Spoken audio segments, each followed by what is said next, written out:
हिंदुस्तान में अमीर तो बहुत हुए और अमीरी को हम बहुत संदिग्ध किस्म की चीज से देखते हैं, नजर से देखते हैं। अक्सर ये शिकायत की जाती है कि वो बेईमानी की खाद पर पलती है मेरी अमीरी। अक्सर उसे तरह तरह के हथकंडों से अपनी दौलत बढ़ाते देखा जाता है।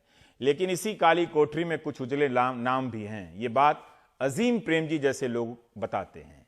वो मेहनत से एक कंपनी खड़ी करते हैं, अरबों खरबों की दौलत खड़ी करते हैं और एक दिन तय करते हैं कि ये पैसा वो अपने बच्चों के लिए नहीं, अपने खानदान के लिए नहीं, अपनी बारात में फिल्म स्टारों को बुलाकर नचवाने के लिए नहीं, देश के बहुत सारे जरूरतमंद लोगों के लिए दे दिया जाएगा। 2001 में उन्होंने शिक्षा के लिए अजीम प्रेमजी फाउंडेशन बनाया। इससे अपने पैरों पर खड़ा हो सकने लायक आर्थिक साधन दिए।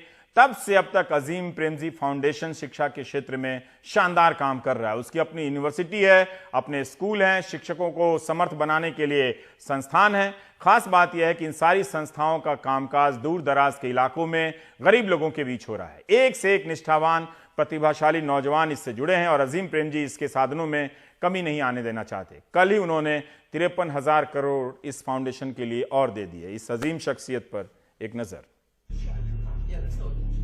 अजीम प्रेमजी की पहली पहचान भारत में सूचना प्रौद्योगिकी, जिसे अब आईटी कहने का चलन है, उसके पुरोधा उद्योगपति के तौर पर रही।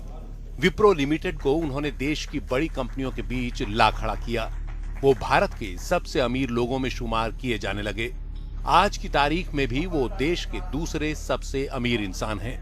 2010 में तो उन्हें दुनिया के 20 सबसे ताकतवर लोगों की लिस्ट में रखा गया। लेकिन वो दूसरे ताकतवर लोगों, दूसरे अमीरों से कुछ अलग हैं। उन्होंने दिल की अमीरी ज्यादा दिखाई। अमीरी उनको रोमांच नहीं देती थी, इसलिए उन्होंने तय किया कि वो अपना पैसा दूसरों की भलाई में लगाएंगे। बुधवार को उन्होंने 53,000 करोड़ रुपए की नई मदद का ऐलान किया। इससे चैरिटी में लगी उनकी कुल रकम 1,45,000 करोड़ हो जाती है। इसमें विप्रो में उनकी मिल्कियत का ऐलान किया। इससे चैरिटी में लगी उनकी कुल रकम 1,45,000 करोड़ हो जाती है।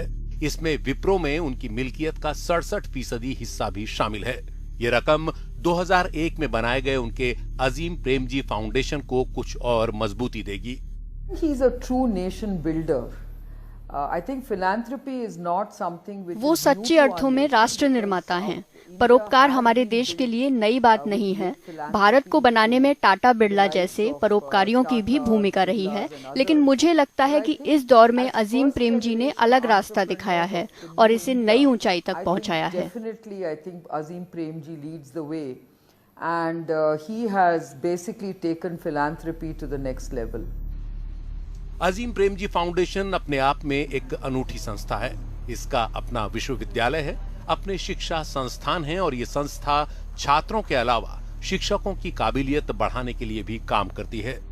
उत्तराखंड और राजस्थान से लेकर छत्तीसगढ़ तक ये संस्था 8 राज्यों में काम कर रही है और लाखों छात्रों और शिक्षकों के काम आ रही है। अजीम प्रेमजी के बारे में जानने लायक बातें और भी हैं।